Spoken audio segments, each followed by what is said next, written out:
out of 7 kids, I was the only one that became obese, but it also came with depression. I was PCOS. I had asthma, severe asthma, allergies, bronchitis, sinusitis. I was always hacking and coughing. I had no idea why, and nothing ever really worked. Lost 100 pounds total. I like to say flipped your sugar switch off, which flips that disease-causing gene off for the most part, and then you'll have a better risk of living a disease-free lifestyle. I never really had a goal to lose 100 pounds until I was 5 pounds away from it. I'm like, I'm only 5 pounds away from 100 pounds. Let's see if we can do this. And it happened. I remember going to my allergist one time and trying to figure out how do I stop the asthma. And he just told me I would always be on an inhaler. Well, he was wrong because I don't use an inhaler to this day. And I threw my breathing machine away. And it's just been amazing.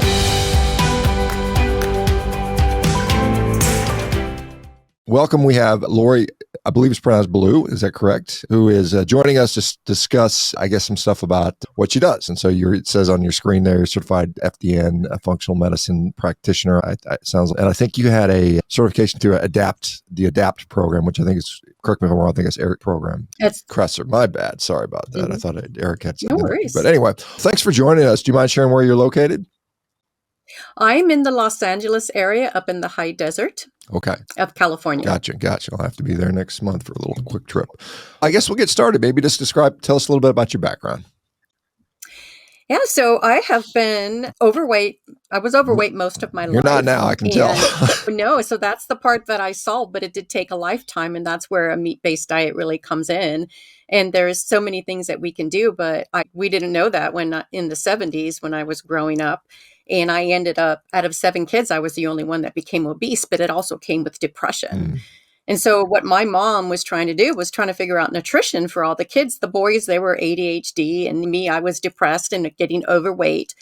And so what she did was initially tried to take me to a psychologist. I wouldn't talk to them because I was depressed. So what was I supposed to do? Anyway, medical system couldn't help that. So she, being a reader and studying Adele Davis, she just decided to put me on the Atkins diet.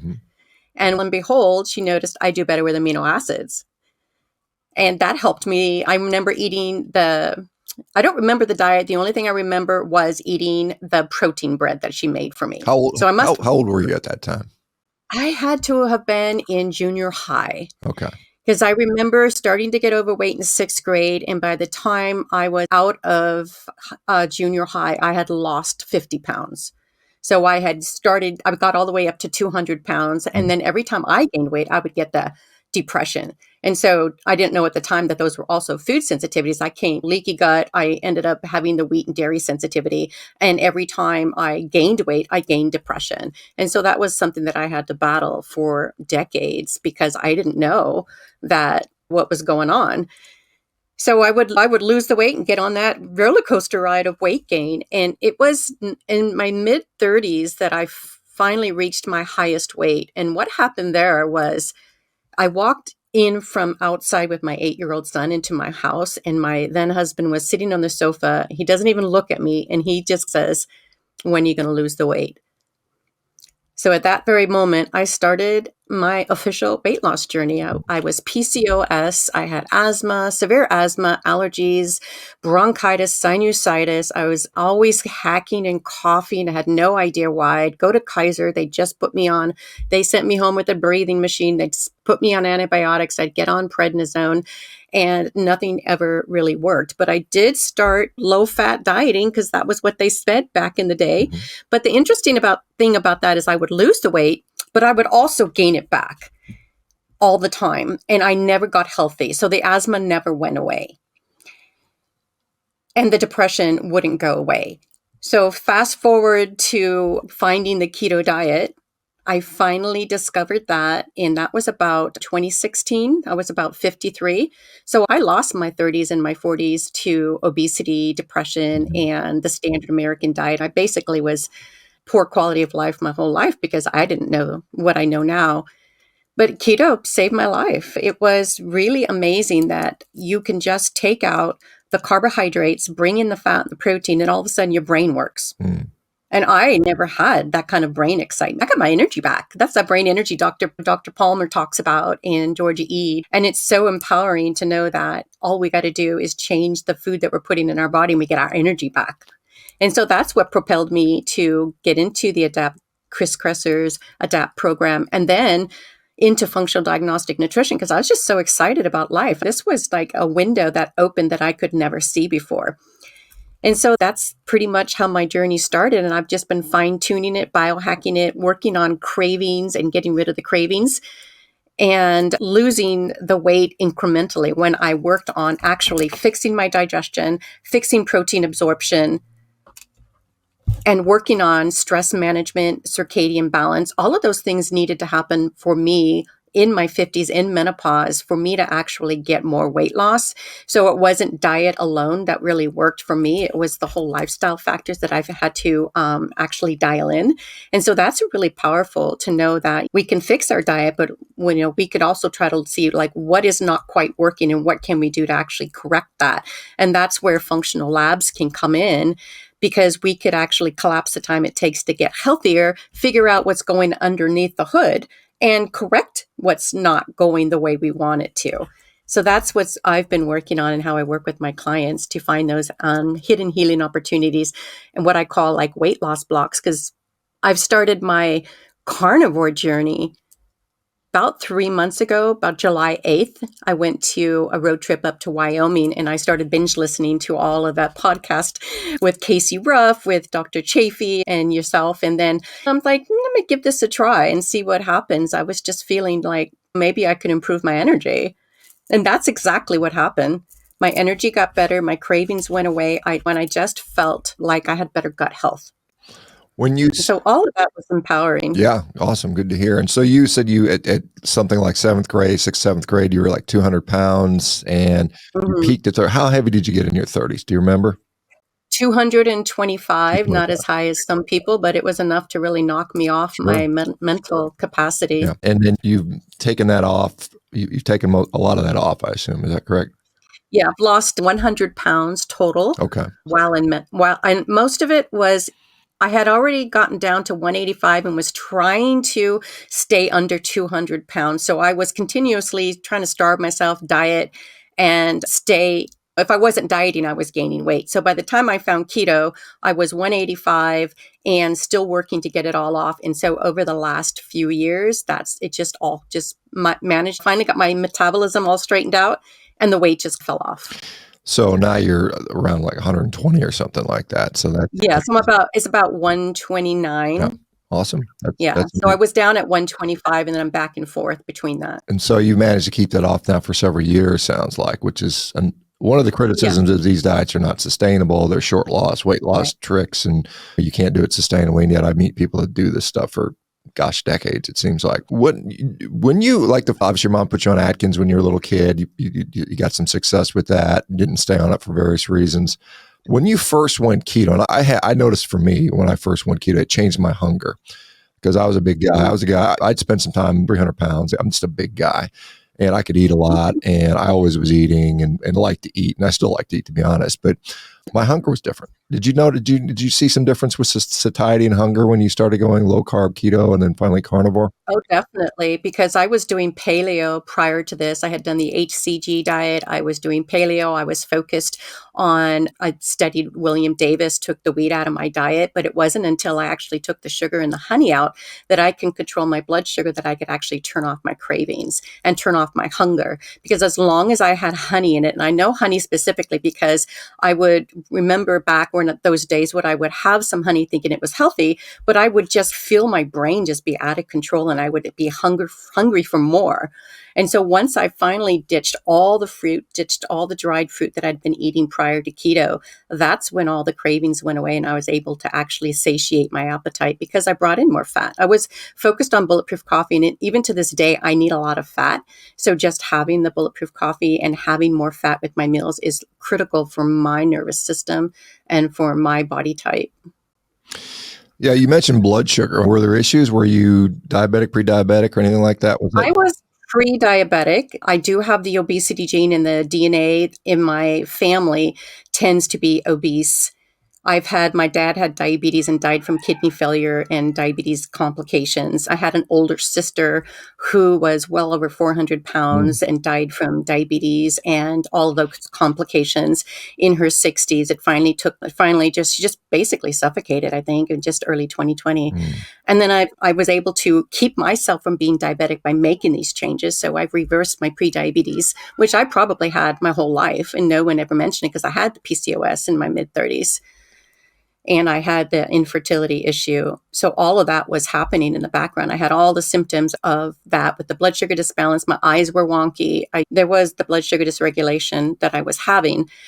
And what's really interesting is my brother was also diabetic and he chose to go a different direction. He ran my labs. I worked with him. He found his hidden weight loss blocks and healing opportunities, and we just put them back together. I like to use the term like Humpty Dumpty. We just put yourself back together again, just fill in all the cracks and just correct the metabolism. And then all of a sudden the body can work again and you can lose the weight and reverse the diabetes. And so to me, I think that's just an amazing practice that we could do. I always like to use the word epigenetics because I wasn't stuck with my DNA. I didn't go with my DNA. I could be overweight and dying like my sister. And if you practice epigenetics I like to say, flip your sugar switch off, which flips that disease causing gene off for the most part. And then you'll have a better risk of living a disease free lifestyle. So it's so powerful and so easy in concept. Just getting it done can be where we need to come in and empower people to really know that they can do this. Yeah, you said when you were a kid, you were of your siblings, I think you said there were like 7 of y'all. You were the only one that was obese as a child, but yet later in life, a lot of them became obese. Is that what I'm understanding? Correct. So by the time I'd been struggling my whole life to lose the weight and get healthy, I had a head start. So for me, living unhappy and living obese, it was maybe easier for me to make the change once I figured it out. I'm not really sure, but they became obese and diabetic as they got older because they did not change. They were on the American style diet. So that was just with our genes and our propensity that leads to diabetes and heart disease and sleep apnea and all the things that come with it. Yeah, I maintain that the standard Western standard American diet is effectively an eating disorder because we're just basically eating recreational drugs in many ways. It really is. And it's because it's so addictive. And the sad part of that is there's people just don't realize they're not absorbing amino acids. That's one of the things I'm noticing with my clients, with my younger sister, is that there's a lack of absorption of the amino acids because digestion gets stalled. H. pylori comes in, the body gets candida, dysbiosis, leaky gut, and all of a sudden you can't digest the food that you're eating. And so then the neurotransmitters are suffering and people are using food to try to feel better. And then if they feel depressed, they go back to the sugar. Yeah. We certainly see a lot of people with addiction and from those types of things. What you'd mentioned, and I think this is an important thing because obviously I promote a diet that is obviously very controversial, but it seems to get results for a lot of people. But I would agree that's not the only thing that needs to change for a lot of people. So what are some of the other things? Could you talk about different hacks or tricks or secrets or to overcome weight loss stalls or things that we aren't considering? What are some of the things, if you don't mind sharing some of those? Yeah, the biggest one is really figuring out digestion because I've even worked with a couple of carnivores and they had like low bile acids. They still had some blood sugar dysregulation and some edema. And I think part of that is not being able to absorb the food they're eating and that they're having a digestive dysfunction. And so if you have low bile acids, it's going to be harder to break your food down. And then you also can have more blood sugar dysregulation because of that. And so I have discovered that most of my clients do need digestive support, digestive enzymes. And for women over 50 specifically, what I'm noticing is that there just isn't enough absorption of amino acids. So one of the hacks that I do is I use bulletproof coffee. Works really well because it gives you that energy in the morning and helps you break the cravings.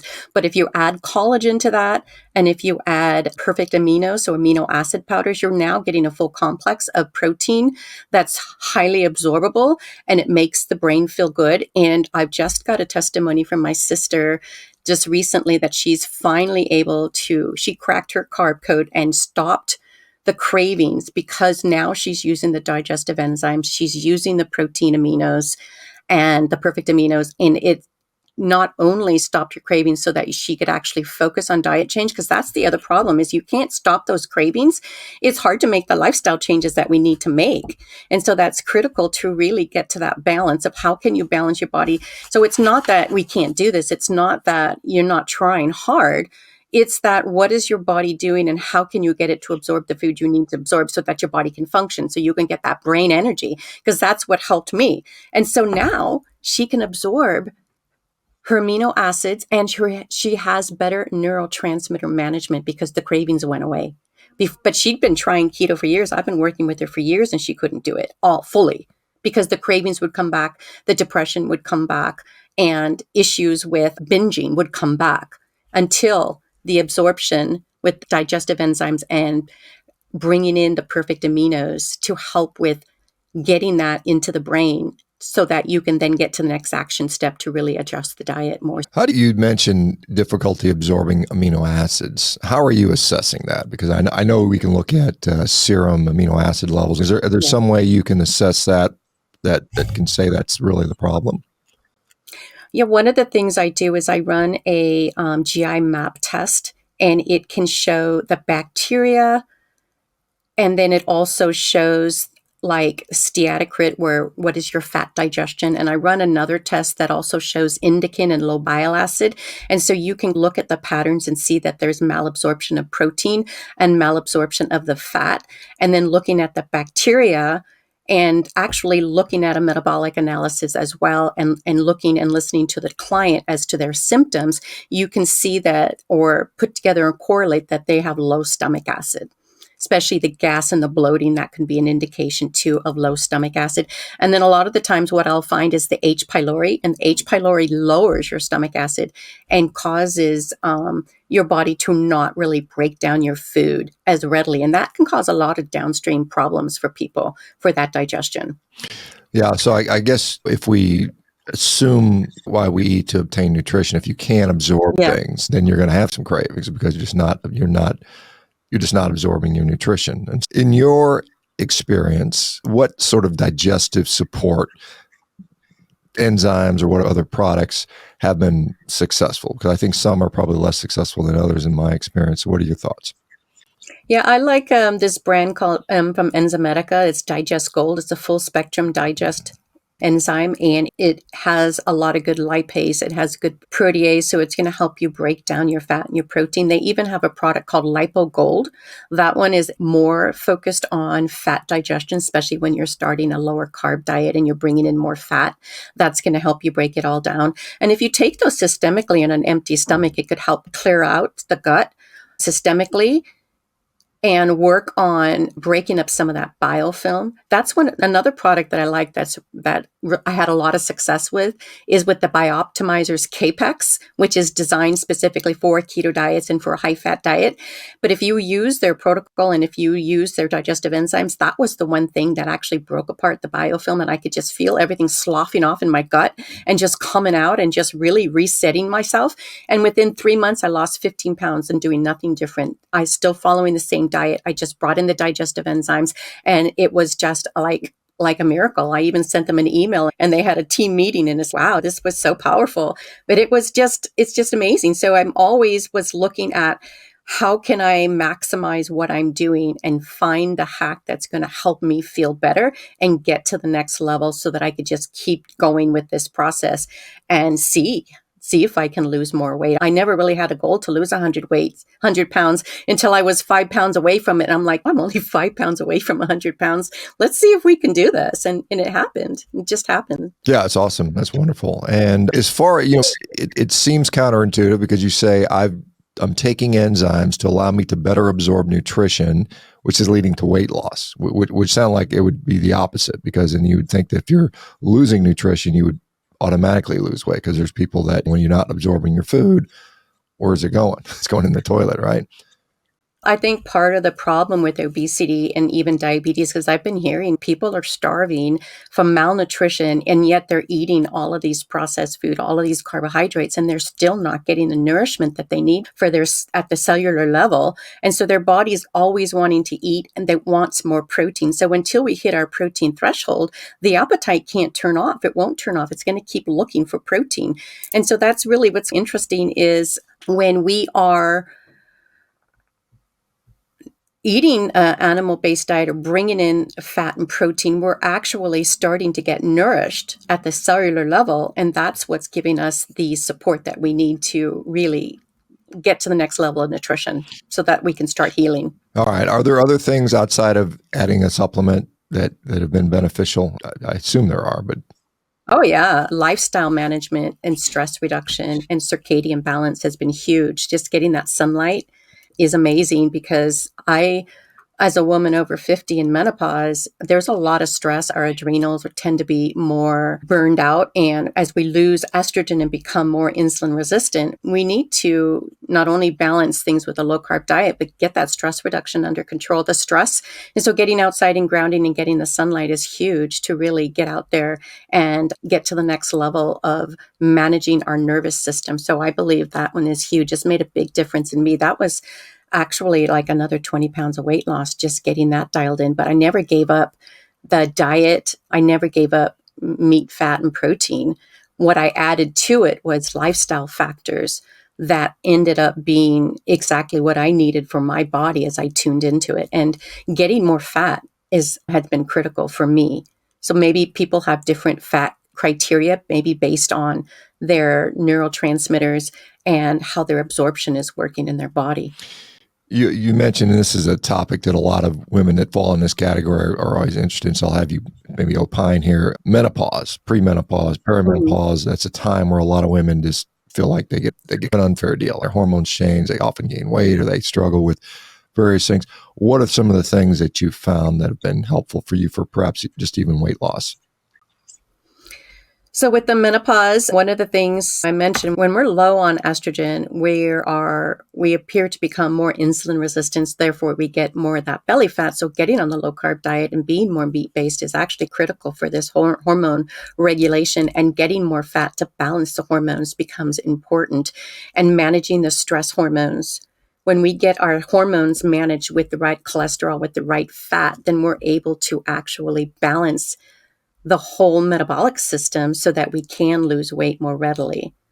That's one of the things. And then the stress management is huge. And that's why grounding, sunlight, and circadian rhythm and maximizing sleep makes a big difference as well, because that all goes hand in hand with how the nervous system regulates and digests your food. Because if you're stuck in a fight and flight response, then you might not digest your food at that point too. And so there's where you wouldn't need the supplements. You would maybe need to just do some more parasympathetic activity, do the rest and digest so that you can actually digest your food before eating. Go outside and eat in the sunlight, put your feet on the ground, and then do some deep breathing. That's huge for actually creating that stress response that helps us digest our food. You'd mentioned road trip to Wyoming. I don't know what you went. Maybe went to the Tetons or saw Devil's Tower. I don't know what you're seeing up in Wyoming. I used to live up there for about 5 years. My mom lives up there. Yeah. Okay. It's cold. It's cold and windy in the winter. I can tell you that. But yes, it is. You said because of that, you decided I was going to do this carnivore thing. What, other than listening to it, what was it? What were you like? I'm still trying to improve things. What was the difference? You said things got better for you. So I'm curious, going from keto to carnivore, what things changed for you? So I've been running an HTMA test on myself, and I've had some IBS and a fast motility and some diarrhea over the last couple of years, and I haven't been able to control it, even using the fiber. And so fiber didn't work. So I was listening to how you guys, you and others are stating that we're not able to absorb cholesterol and our fat-soluble vitamins if the fiber is binding it and it's not getting absorbed. And so that's been in the back of my mind for a while. And the more I listen to it, I'm like, you know what? I'm not absorbing these things. Maybe I'll have better gut health and less IBS. and feel better overall if I took out the fiber. So that was something that I've been playing with and trying to understand. So that's what I did. I decided to cut out the fiber, bring back in the protein. It slowed down motility. I felt like I was able to absorb more of the cholesterol, more of the fat soluble vitamins.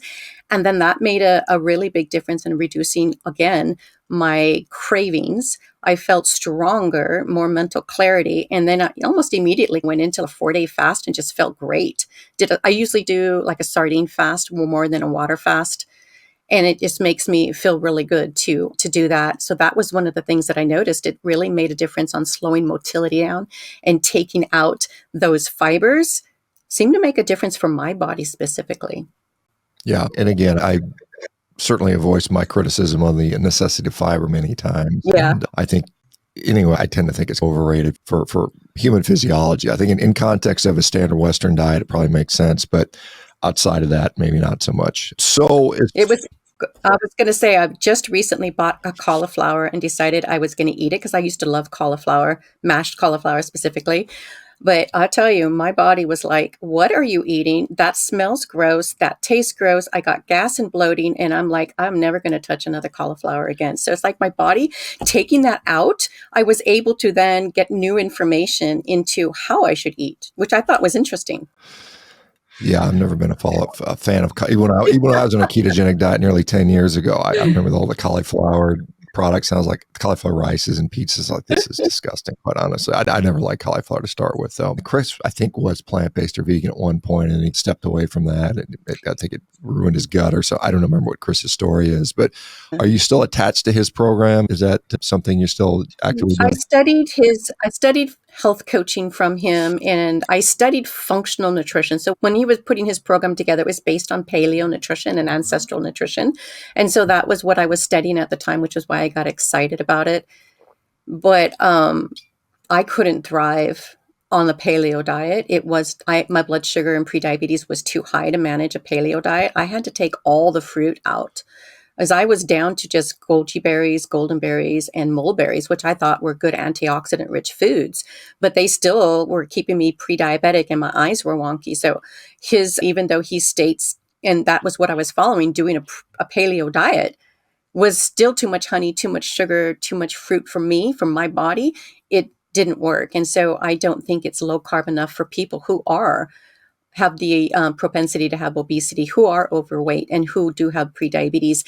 You basically need to take the sugar out and then reset your body and see where it is that you want to land and what you can tolerate going forward. Yeah, you mentioned including honey, because you said honey was also an issue there's other people that are advocates of honey and think it's the super sugar, and I have questions around that. But so honey for you is also a problem.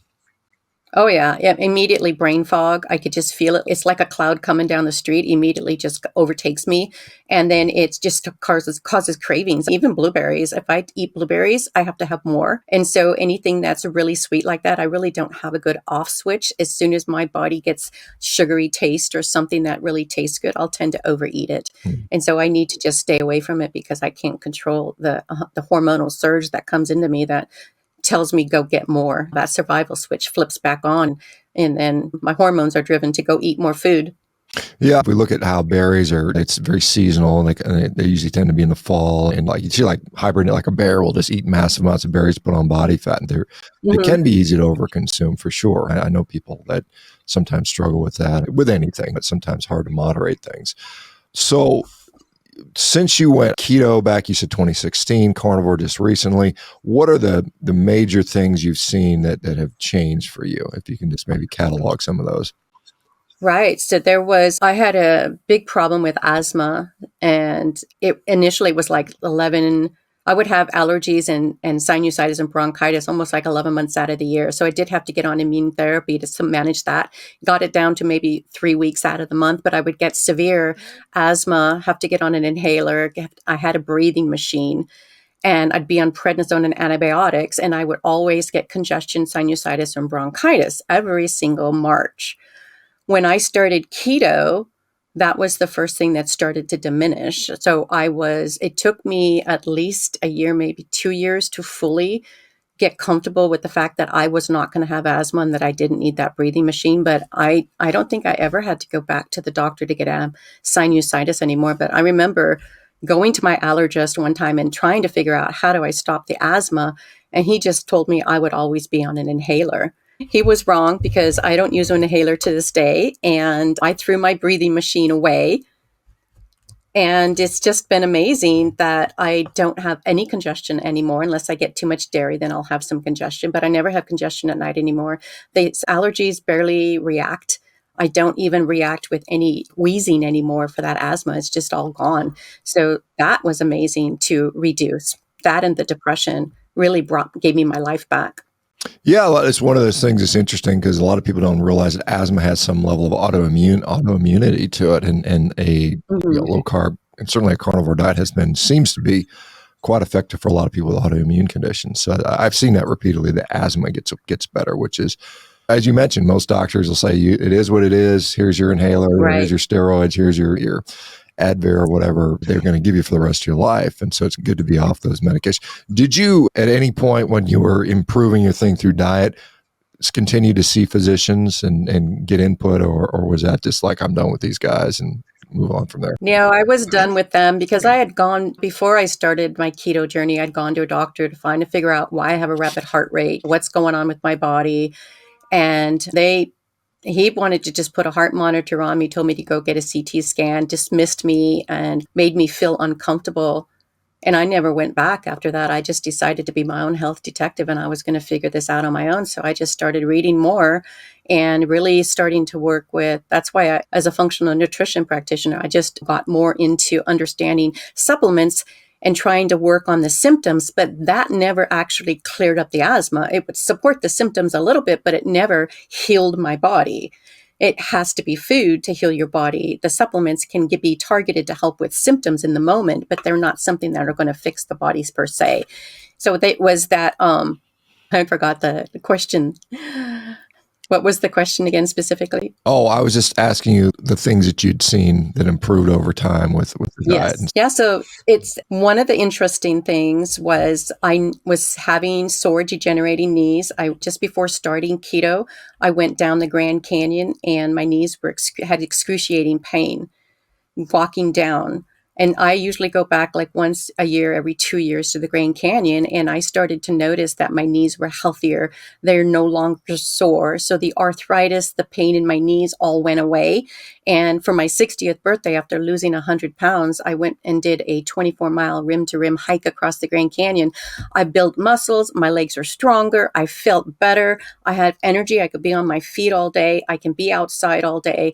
And it was amazing that I went from degenerating knees and overweight to being able to hike canyons and just feel healthy. And now even just doing half marathons fasted, when you dial in your energy, there's nothing that we can't accomplish if we want to do it. Yeah. And that's, like I said, I as an orthopedic surgeon, I used to see a lot of people that arthritis debilitated them to the point, and by the time they were ready to retire, they couldn't do anything anymore. It was like, well, you have the time to enjoy life. Supposedly when we retire, we're supposed to get out there and enjoy things, go travel and whatnot if we can afford it. But if you're sick all the time, ain't happening. You spend most of your day going from doctor to doctor. It's like your life, that's your social life, is going to the doctor's office, which is quite sad. So have you been able to impact, obviously you have a occupation where you help people, but what about locally, like your family members? Are they buying in on any of this stuff? Yes, that's what's really been exciting for me in this past. Just last night, my sister sent me over a testimony, and it pretty much put me into tears because she's been trying for years to try to figure out how to lose the weight. She's got diabetes. She has neuropathy. She's a cancer survivor. She's a warrior. And it's not that she hasn't tried or wanted to do this. She even attempted Ozempic, but it made her sick. She wanted the weight loss. She wanted to feel good in her body. But what would stop her would be the depression, the fact that she couldn't absorb the protein from the low stomach acid and H. pylori. And so this is something that I noticed that, okay, do the bulletproof coffee, pull in the collagen, but also pull in the perfect aminos. And when she started doing that, she turned off all her cravings. She was absorbing the perfect aminos where she couldn't absorb the meat that she was eating. So she started taking those digestive enzymes, using the perfect aminos. She was able to digest her food, able to pull in those amino acids from the perfect aminos because those are more broken down. She needed that. And so she's doing a therapeutic dose of those aminos while she's getting jump started on her diet. Took away every single craving she had. She no longer binges. She could never do this before. This was so cool. I've been working with her for years. She'd lose the weight, gain it back, and couldn't stop the depression, couldn't stop the cravings until she was able to absorb those amino acids. And so it's not like she didn't try, or it's not like the diet can't work, but is your body actually able to take those nutrients and absorb them? So guess what else happened? It was so cool. I forgot about this initially, but the sleep apnea went away almost immediately. And just starting that, her cravings went away almost immediately just by doing that. Yeah. Now she's able to focus on changing her life, and now she can reverse her diabetes and neuropathy. Yeah, good for her. That's awesome. Yeah, I think I'm so excited for her. in your experience, people go on these digestive enzymes to help them with absorbing it. Is that something that is chronically required, or does this sometimes improve our ability to? It improves over time once the stomach acid, once you start getting more salt, more fat, more protein, you can turn your digestion back on. Once you start reducing the inflammation and correct that stomach acid, then you don't have to rely on a digestive enzyme unless you have another condition that might need more support. But no, it's not something that you have to do forever. It's just something that you want to do to support yourself initially so that you can then get the brain energy you need to focus on the actions to really dial in the diet. And it's not that the diet never works. Some people say keto didn't work for me or whatever. It's not that it doesn't work. Were you able to actually stay on track and get the nutrition from the food that you needed so that you can be successful? Yeah, interesting. We see a lot of data linking aging with poor stomach acid, poor protein absorption. That's clear. I don't know if it's so much age related as it is disease related. And I think part of aging is just the accumulation of disease in many ways. And so I think when you fix those things, a lot of times your digestion turns around. And so that's been my observation as well, that it can improve and often does. So let me go back to your own personal thing, because you're on Carnivore now. How is that going for you? What are you eating? How does that work? Is it challenging? Is it easy? Sometimes it feels like a little challenging if I get bored. So sometimes it's that boredom where I ate, I'm not hungry. And it's if you feel like maybe a little stressed or you're restless or I want to eat something a little bit. So having nuts, I had to stop the nuts. I didn't feel like I was absorbing them and I felt like they weren't helping my digestion. So I stopped the nuts and my digestion's better because of that. But I do eat eggs, bacon, beef. That's basically what I eat the most of. A lot of butter, a lot of coconut oil. Coconut oil makes me feel good. It gives me that ketone energy that I need. I cook all my eggs in bacon fat, so I keep all the bacon fat and use all of that. So bacon's pretty much my love of my life. I don't think I could live without the bacon. I do eat fish, salmon, sardines, and if I can get a free-range chicken, I'll eat a free-range chicken once in a while. But like I was looking at your carnivore food chart where it had the cow at the bottom and then the smaller animal on top of the cow and then the chicken at the top. That's how I eat. It's interesting that beef is the mainstay and then you just add the other foods in for that variety. I feel like I get a little bit bored. So I'm not sure exactly what I want to do going forward, but I know that as I started to bring back in vegetables, my body doesn't like it. So that's interesting. Yeah, I have not only does my body not like it, I just don't like vegetables. So I never enjoyed them anyway. So it's not hard. I'm not tempted in the least bit at all. You'd mentioned you've lost weight, which is great. Losing 100 pounds, getting back to a normal weight is tremendous. What about the other side of the coin? Because we certainly have an obesity epidemic in this country. There's no doubt. But on the other side of the coin, we have a lot of people that are suffering from frailty, weakness, and so on and so forth. Do you try to address that aspect? Because I think women just as much as men need to be stronger, or they need to be relatively strong, I should say. Any thoughts on that? Yeah, definitely. I do work with women over 50. That is because that's my journey. That's what I focus on. And one of the things I've noticed is women are just not eating enough protein. They don't understand they need to eat enough protein and they're not used to breaking that protein down. That's why I do use digestive enzymes and try to correct their stomach acid and digestion. So if I try to get them to bring in 30 grams of protein minimally, get them to eat more food, and let them know that it's not just 2 eggs, but 5 eggs. You need to eat more protein. And if you're not feeling comfortable about that, let's just work on digestion and get it all absorbed so that they can then get to the point where they crave more meat and they're eating more and they're digesting it. So definitely bringing in 30 grams of protein is the issue, just to bring up muscle synthesis, because at this point, we don't want to have sarcopenia. We want to have longevity. We want healthy aging, and it needs to be more protein. And then they need to, and it's educating them that fat is good, that meat is nutritious and fat is nutritious. And that's what we need as the building blocks for the body and the brain and the hormones. So that's all part of the education that I do to support women over 50.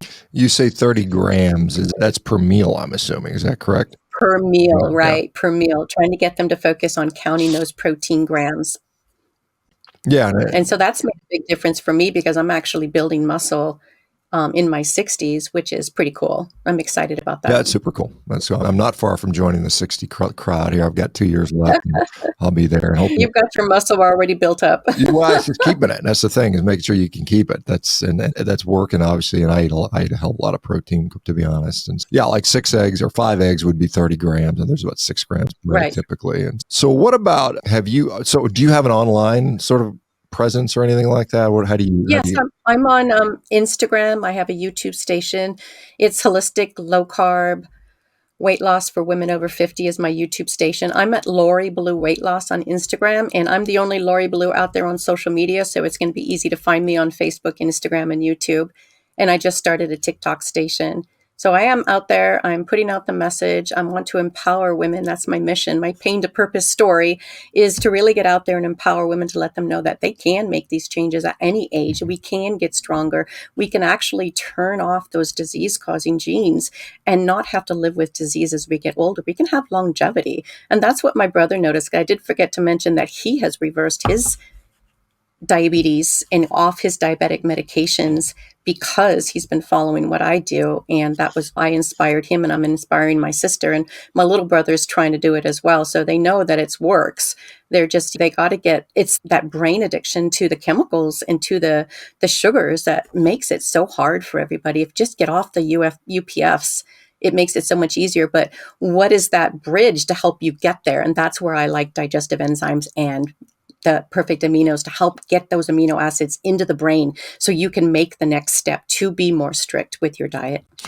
Yeah, you mentioned the UPFs or ultra processed foods, and I think we should be clear they're different from because there's a thing about processed food versus ultra processed food, and there's actually some definitional differences around that. Being ultra processed foods, typically more than 5 ingredients, and a lot of those ingredients are things you just don't have normally in the kitchen. Like no one has carrageenan and monodiglycerides and diglycerides in your kitchen. That just doesn't exist. So we don't have these thickeners and emulsifiers and preservatives typically in our kitchen. Interestingly, and I just saw this and uncommented on this recently, that the U.S. Dietary Guidelines Committee, which meets for the next batch of 5 years, 2025 to 2030, saying they're not going to address ultra-processed foods because they don't feel like the data is sufficient to comment on that. The other thing they're not going to do is say that they don't want their guidelines to reflect anything to do with chronic disease. They're not going to focus on that, even though I think the majority of our population has some sort of chronic disease at this point. So it's crazy how we're doing that. So yeah, these ultra-processed foods with God knows what's in them. And in fact, a lot of the foods, I've just recently learned that a lot of the food ingredients are not actually been thoroughly tested. They're just there, and we don't even know what we're eating in many ways or what it does to us. And I think we're seeing on the population, you look at a population level, you just go walk to the grocery store and you can see what the food's doing to people. It's really sad. Problem there. I don't have any symptoms or very little pain in my body. I just come down with some tennis elbow. I just started tennis. But from listening to the podcast out there, it's basically still inflammation. So what am I reacting to is my thought is like, okay, how can I troubleshoot this? Which is where being your own health detective, you always want to think about if you're feeling something and something's happening, what are you eating that could be causing inflammation in your body? And so fine-tuning diet at that point is something you really want to think about. So that's what's on my mind is if I have tennis elbow and that's inflammation, then maybe I am reacting to the dairy that snuck back into my diet. Yeah, it's interesting because obviously the tennis elbow was, it's lateral epicondylitis is the official name. As an orthopedic surgeon, it's something I dealt with quite frequently. And there's a lot of ways we treat it. There's injections and bracing and sometimes even surgery for real recalcitrant tray cases. But honestly, I think the food makes an impact. And a lot of people, it's funny, you'll see somebody will go to sleep and they'll wake up the next morning, something hurts, their shoulder hurts, their neck hurts, their back hurts. So I must have slept funny. Maybe it was a chocolate cake you ate last night. Maybe that was the problem. We never think about that. We can't conceive of the fact that food can cause localized inflammatory stuff. And the more and more I've seen this and been around this, the more I am inclined to believe that it can and does in many cases. So let me ask you this, because I like to ask this to people who've done a carnivore, and albeit you've been on it for, you said 3 or 4 months now, so not that long. Have there been any significant negatives that you've experienced, or has it all been pretty much upside? No negatives. Like I said, I had better energy right off the bat. I felt stronger when I did my last half marathon in Tennessee at the beginning of September. I felt like I did better. I had stronger muscles. I had good energy. I did it fasted, other than using bulletproof coffee and collagen and some amino acids. I didn't have a meal while running the half marathon, which has been my habit. And I just walk, jog them. I don't run the whole time, but I felt stronger overall. I haven't noticed any downsides. The only downside that I am troubleshooting is if I eat too much protein, I feel tired, so I get a little sleepy. And so I just bring in more fat, more coconut milk to try to balance the protein. And so maybe for me, it might be better to do more 2 to 3 meals a day rather than one big one, because I'll just get sleepy. So that's something I've been troubleshooting. Do you have any information on why we get sleepy if we overeat the protein? I mean, there's a lot of things that potentially higher amounts of protein is going to be relative to our body weight. If it gets high enough, there can be a fairly rapid glucose response to high protein. And I think that has to do more, it's not gluconeogenesis, it's more just protein stimulating the release of glucagon, because the alpha cells will sense protein and can release glucagon in the same way it senses glucose in many ways. And so I think that occurs. And so I think there's a threshold for that. So it could be just changing in glucose. Obviously, a large meal is going to have, as you might imagine, a large parasympathetic effect, because digestion is the parasympathetic part of our system, whereas activity is more sympathetically driven. So there may be some of that, where large mechanical distension, maybe glucagon release, and then subsequent glucose excursions might be contributing to that. But yeah, I do find that some people, when they have a big meal, and that's why a lot of people struggle with so-called OMAD, where they just eat everything in one meal. Right. And then it's hard to get all the nutrition in one meal for a lot of people. A lot of people just can't eat enough to maintain them for 24 hours in one meal. And so that's why most people, at least in the carnivore realm that I see, go about twice a day, typically. Sometimes I'll do one meal. I don't have a problem. I can easily eat 3 or 4 pounds of steak in one sitting. It's not a problem for me. So I've got that capacity if I need it. But yeah, that's quite interesting. So online, anytime you're online, it's a double-edged sword. There's a lot of things. So it's great you can get the message out there and you can speak to people. Have you had any has there been any negativity during the way with this? Yeah, there's been a little bit of negativity. Most of it's on YouTube. If I put a video out on YouTube and talk about low carb lifestyle, keto, just a couple of negative comments that came in and about how it's not true and stuff like that. Yeah, so it's funny. Like, I'm living the lifestyle and studying it, but you probably aren't, so you wouldn't really know. Yeah, fair enough. Yeah, there's all the critics there, and a lot of people, it's just, I don't know. I don't know if it's some of it's bots or something to drive controversy, or who knows on that. I'll just relate something that was humorous to me online. I was scrolling through X or Twitter yesterday, and I noticed that somebody had posted that I had died. I saw that. That was hilarious. I was like, oh, that's news to me. I didn't know I was dead. So I was one of the last people to know that. So I, of course, I reposted it humorously. But thankfully, I can imagine my wife would have seen. My wife's out of town right now. She's out of North Carolina, and I'm on the other side. I imagine she scrolls through and sees that. Whoa. But fortunately, that didn't happen. But it's ASL. I thought it was quite funny. But some people doing that. I've had my share of obviously detractors and critics, and some of it quite nasty, to be honest. But here's the other thing. I need to ask you about this. So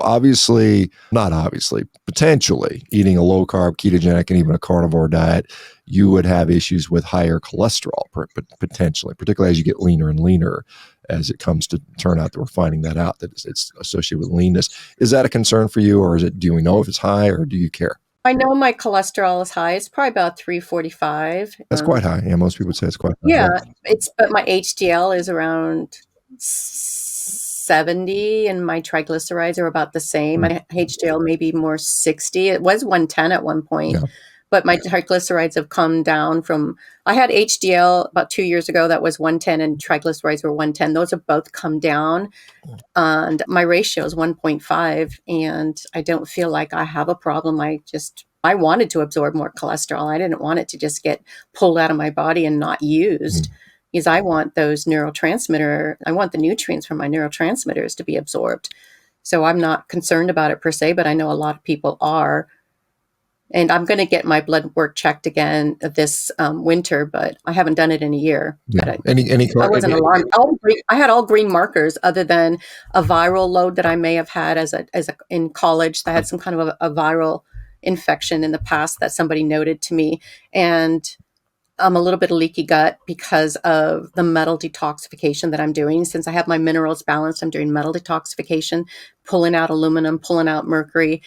And my thyroid, I never focused on thyroid. Amazing, imagine that, but there's nothing wrong with my thyroid. So I just managed to support my metabolism, reset my blood sugar balance, and thyroid managed itself. Yeah. And with the elevations in cholesterol, have you considered doing like heart imaging or anything like that? Has that been part of your calculus?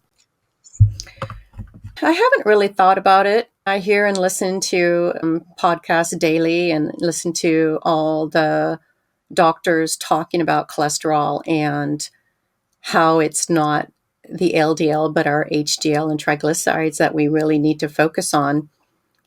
So I track my R ring, I track my sleep, I tracking my blood sugar. It's fine. I'm not spiking up anywhere. So there's nothing that I'm doing that's causing me to have heart dysfunction. So I might do some more checking at some point, but I hadn't been concerned about it. I feel comfortable doing what I'm doing.